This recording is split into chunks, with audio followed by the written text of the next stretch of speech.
They say that great design is a balance between beauty and function, as if function is ugly by definition. But of course it isn't, right? All of nature is beautiful. I think it's beautiful. But nature is pure function. Pure function. So the greatest beauty in the world is from function.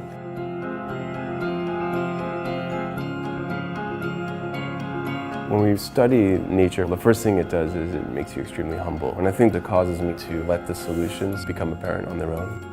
The material choice should happen on its own. How it should look, it should evolve based on what its performance needs to be. At the end of the day, studying nature really helps me keep perspective and also let the solutions naturally resolve themselves.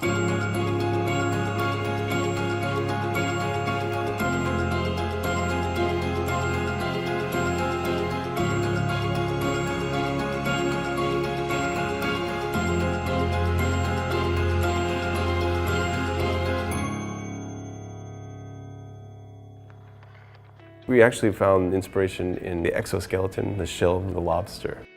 What happens is the shell moves in total harmony with the organism inside. And we're saying, well, isn't that what furniture does, actually? When you're sitting in your office, you should be able to move freely and not feel like you're sitting in this object that's not attached to your body. So we've created the shells and the surfacing to actually relate directly to your body, similar to how an exoskeleton will articulate against the body. So it moves truly in harmony with the body.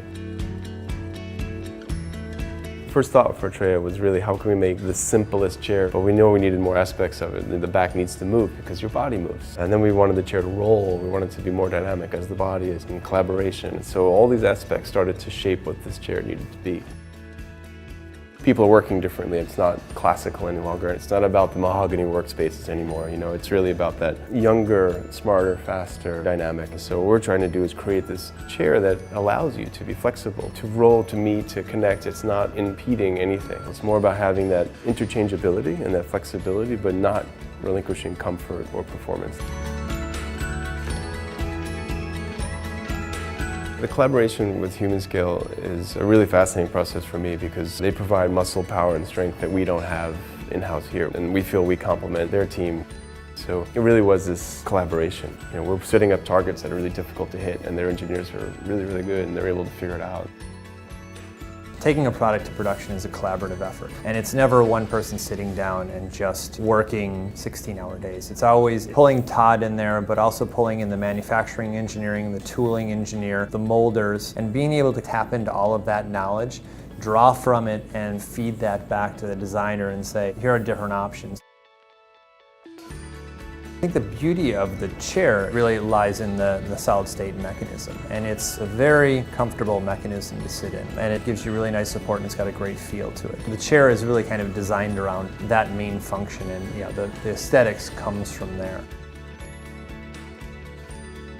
This was the first ever little model of this chair, and we said, you know, how can we get these two pieces to articulate relative to the body? And we wanted to put this technology in a way that you can't see it. So we started with the idea of like a kind of hockey puck, and this hockey puck would twist. Credit to the engineering team who was able to pack down that technology into such a simple, low-cost package.